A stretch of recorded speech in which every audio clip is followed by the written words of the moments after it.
On se retrouve aujourd'hui dans une nouvelle vidéo. C'est une vidéo, comment on pourrait appeler ça? Conseil. Oh, mon bébé. Je suis un peu essoufflée parce que j'étais chercher mon cahier où je prends mes notes. Attendez, 2 secondes.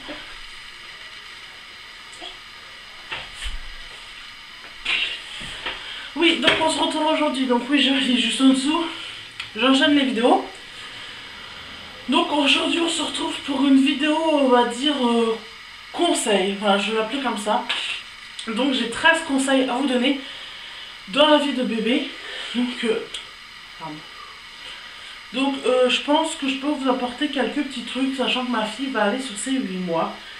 Donc je pense que j'ai un petit peu d'expérience et que voilà, je voulais vous apporter mon expérience pour voir si ça pourrait vous plaire. Donc voilà. Voilà. Donc je vais vous dire mes conseils. Vous les appliquez pas, c'est comme vous le souhaitez. Moi c'est ce que j'ai appliqué pour ma fille, c'est ce qui a marché, donc voilà. Ouais. Donc voilà. Mais écoutez, si vous décidez d'autres conseils, n'hésitez pas à me le dire en commentaire parce que comme bébé va évoluer au fur et à mesure, je vais en avoir au fur et à mesure des conseils. Donc voilà. Donc premier conseil, prenez l'habitude et l'envie, surtout je pense que c'est ça, c'est l'envie, mais l'habitude aussi pour lui, d'habiller bébé, car vous déjà vous prendrez plaisir à lui mettre des petits vêtements que vous avez achetés, que vous avez choisis, de créer vos propres tenues et déjà bébé lui, pour moi je pense, fera la différence entre le jour et la nuit. Enfin moi je l'ai fait à ma fille, elle n'a jamais eu de problème pour dormir la nuit, elle m'a fait ses nuits en sortant de maternité, donc bref j'avoue. Mais voilà, moi je pense qu'en faisant ça, ça permet à bébé de pouvoir différencier le jour et la nuit. C'est mon point de vue à moi. Voilà, après, si c'est pas le vôtre, ce n'est pas le vôtre, mais voilà. Deuxième conseil, faites les choses à leur fixe, c'est-à-dire bain, si vous pouvez repas, sieste. Moi je sais que ma fille, tous les soirs à 6h, 6h30 grand maximum, c'est l'heure du bain. Voilà, elle le sait, parce que des fois quand je suis un petit peu en retard, elle choune. Et voilà. C'est l'heure du bain, tout simplement. Elle sait qu'à 7h, elle mange. Et qu'en règle générale, 7h30, 8h moins le quart, elle est au lit. Pareil pour la sieste d'après-midi, pour la sieste de la journée. Le matin, elle refait une sieste sur le coup de 11h. Et l'après-midi, elle fait une sieste à partir de 14h. Donc voilà. Moi, ma fille, c'est pas qu'elle est réglée comme ça. Je veux dire, si elle n'a pas envie de dormir, normalement, c'est l'heure où elle doit faire la sieste. Mais elle n'a pas envie de dormir, elle a envie de jouer avec mes coques de téléphone. Voilà, franchement, je vais pas me fâcher avec elle, je vais pas l'entendre pleurer et tout. Mais j'essaye de lui mettre des horaires pour qu'elle s'habitue à voir telle chose à telle chose. Troisième conseil, sortez avec bébé les après-midi. Alors je vous dis ça parce que voilà, il y a des mamans qui restent enfermées chez elles parce qu'elles n'ont pas forcément personne à qui aller voir, qu'elles n'ont pas forcément l'envie d'aller se promener, mais bébé, il faut le sortir, même en hiver, très bien couvert. Moi, ma fille, elle est née au mois de février, et on est sorti 2 semaines après sa naissance. Franchement, moi, d'avoir un enfant, ça ne m'a pas empêché de vivre. Voilà, donc pour moi, je vous dis, sortez. Les après-midi, allez vous promener avec votre bébé, tout simplement. Voilà, pour que bébé s'éveille plus vite aussi. Ah, pardon, je remettais bébé justement. Pour bébé s'éveille plus vite, qu'il voie d'autres choses. Et puis même, je trouve que c'est voilà, c'est important qu'il sorte, qu'il découvre d'autres choses. Et vous, ça vous fera... C'est ma fille, je peux traquer. Non, Julia. Et vous, ça vous fera... Vous aérez un peu la tête. Donc franchement, voilà. Faites ça. Et déjà au niveau aussi bactéries, tout ce qui est microbes et tout, c'est pas l'idéal de laisser un bébé enfermé. Dès qu'il va sortir un peu, c'est tout de suite là qu'il va choper un rhume ou quoi. Donc franchement, sortez. Moi, avant l'été, on sortait avec Julia au moins une fois par jour faire une promenade. Maintenant, c'est vrai qu'on en fait moins. Si je fais 3 promenades par semaine, c'est tout. Parce que voilà, maintenant, Julia s'éveille autrement que par regarder dehors. Elle s'éveille beaucoup avec ses jouets, elle s'éveille, donc voilà. Donc je privilégie qu'elle découvre la maison, ses jeux et tout, mais voilà, j'aime aussi sortir de temps en temps. Alors toute seule, je sors des fois toute seule, mais je sors beaucoup avec une amie. Mais voilà, privilégier des moments de sortie. Quatrième conseil, laisser du temps à papa et bébé. C'est-à-dire qu'il faut que le soir, papa, s'il travaille, passe du temps avec son enfant parce que j'estime que voilà, ça va déjà développer votre enfant, ça va aider papa à mûrir parce que voilà, papa il a vécu la grossesse, mais je veux dire pas comme nous on l'a senti bouger, tout ça. Et papa, voilà, il savait qu'il allait être papa, mais voilà, il y a été vraiment au moment de l'accouchement, et donc du coup, il a envie de passer un moment privilégié avec. Donc je pense que laissez-lui donner à manger, ou faire le bain, ou voilà. Je pense que voilà, des petits moments papa, bébé, ça peut vous faire du bien à vous, parce que ça vous permet de souffler un petit peu. Et ça permet aussi à eux voilà, d'évoluer ensemble, de se connaître. Et puis c'est tout. Voilà. Donc, cinquième conseil, lui faire découvrir les jeux d'éveil. Parce que je pense que c'est important un bébé qui découvre voilà, plusieurs choses. C'est-à-dire, l'éveil peut passer par le tapis d'éveil. Ou moi je sais que voilà, comment on lui a plus ou moins on lui a plus ou moins expliqué les choses, c'est-à-dire que dans son lit déjà on a commencé à la des doudous, on a commencé par lui montrer ses doudous, voilà, à lui expliquer le soir, parce que ça reflétait un peu ma sixième conseil, le soir à prendre doudou et dire doudou est fatigué, viens on va faire doudou et doudou, voilà. Je pense que ça passe par les jeux aussi, lui montrer des jeux, jouer avec elle. Alors je sais bien qu'à un nourrisson on ne peut pas, mais à partir, moi je sais que ma fille s'est très très bien éveillée à partir de 2 mois et demi, 3 mois. Et à partir de là, essayer de jouer avec elle. Alors genre prendre doudou, voilà, lui parler avec doudou, lui frotter contre elle, voilà, des petites choses comme ça. Conseil numéro 6, lui parler énormément, lui montrer les choses. Donc ça voilà, ça reflète un peu ce que je vous disais avant.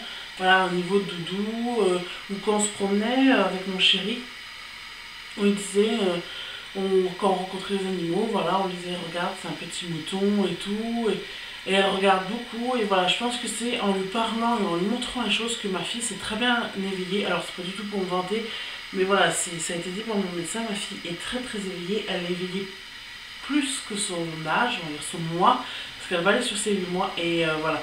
Ma fille est très très bien éveillée et je pense que c'est de ça, donc voilà. Septième conseil, si vous pouvez, faites des petits pots maison. Alors, je sais que certaines mamans n'ont pas le temps, ce que je peux comprendre tout à fait. Moi, je suis à la maison et c'est pour ça que j'ai privilégié les petits pots maison. J'ai commencé par les petits pots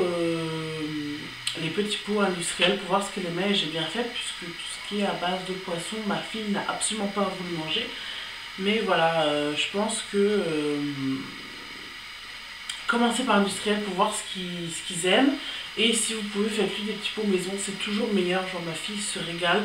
Ce midi, elle a mangé pommes de terre, purée de pommes de terre, aubergines, courgettes et jambon, tout ça mixé. Et voilà, elle a adoré ça avec une compote pomme banane maison. Franchement, ma fille, voilà, franchement, elle adore ça. Donc franchement, n'hésitez pas à lui faire du maison si vous pouvez. Et de l'industriel, si vous partez en week-end, comme ce week-end je pars, je n'aurai pas le temps et je pense que la conservation n'est pas terrible d'emmener des petits pots, faire 300 km comme ça. Donc je lui prends les petits pots industriels, mais voilà, quand on revient, c'est du fait maison.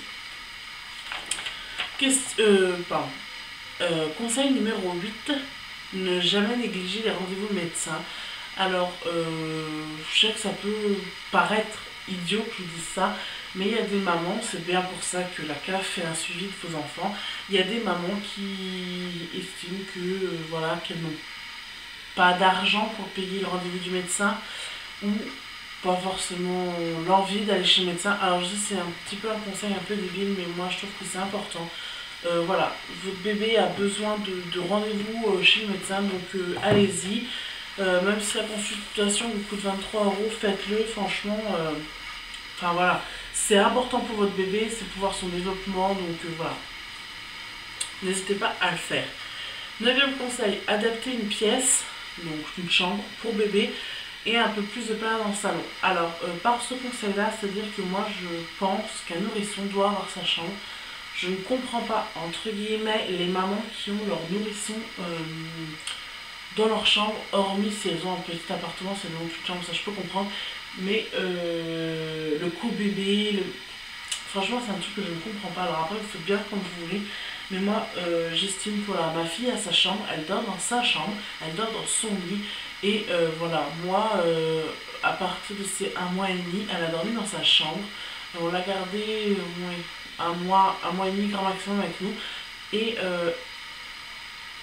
en fait, elle ne dormait pas convenablement, elle était tout le temps fatiguée. Bon, ça restait à nourrisson à l'époque, mais elle était constamment fatiguée. Et depuis qu'elle dort dans sa chambre, moi, elle a un bon rythme. Voilà, elle est dans sa chambre, elle a sa veilleuse, où elle voit ses étoiles. Donc voilà.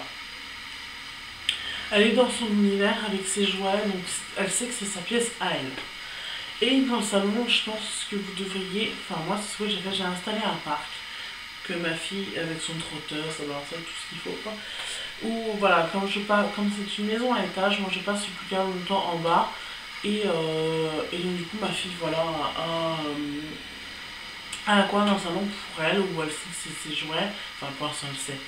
Oui, enfin plus tard elle saura que c'est son coin à elle et que quand elle étalera ses jouets partout dans le salon, il n'y a pas de souci, mais quand elle finit, elle rangera parce que voilà, je veux lui faire comprendre qu'elle a une pièce entière, sa chambre. Et elle a une pièce, elle a un bout de pièce pour elle dans ça.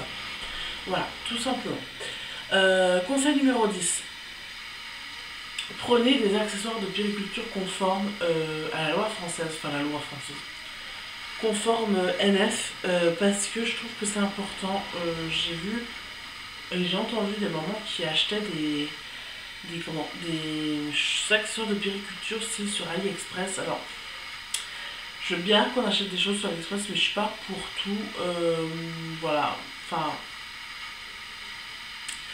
je vous conseille de prendre des chaises hautes, des chaises hautes, des trotteurs, des balancelles de bonne qualité dans des magasins. Alors, je sais que ça coûte forcément un peu plus cher, mais au moins, c'est quelque chose de rigide. C'est la sécurité de votre enfant. Je veux dire, si la chaise haute n'est pas bien solide ou si le trotteur a des roulettes qui s'enlèvent ou quoi, c'est la sécurité de votre enfant, c'est la sécurité de votre chair, de votre vie. Et je trouve que c'est important de mettre le prix quand ça joue dans quelque chose comme ça pour votre bébé. Voilà, c'est mon avis.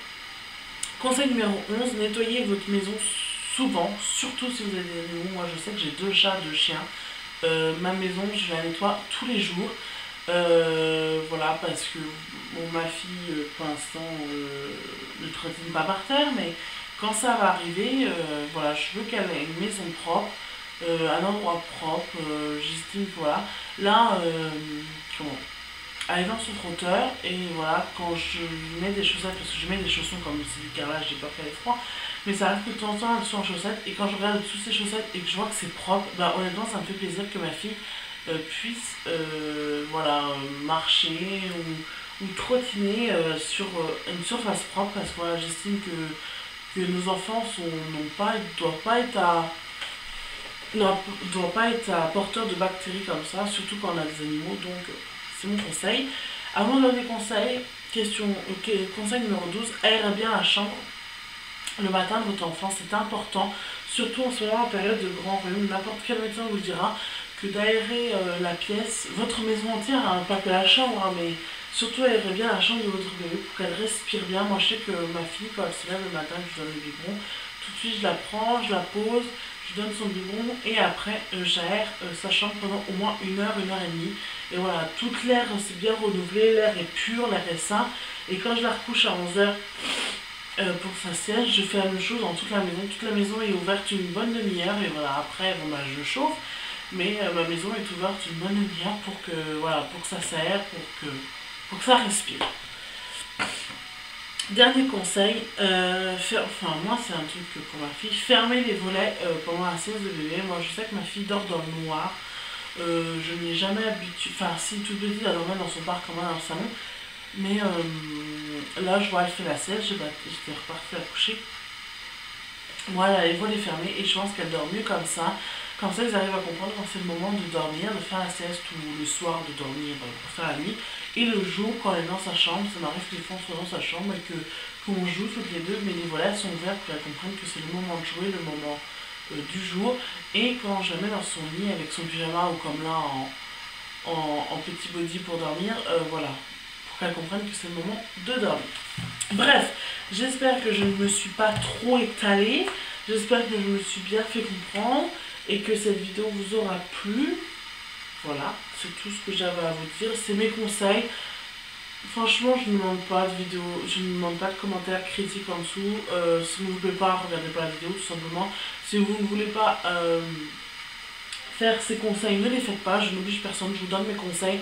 C'est pour les mamans, les futures mamans qui, voilà, qui sont passées comme moi, que pour moi, quand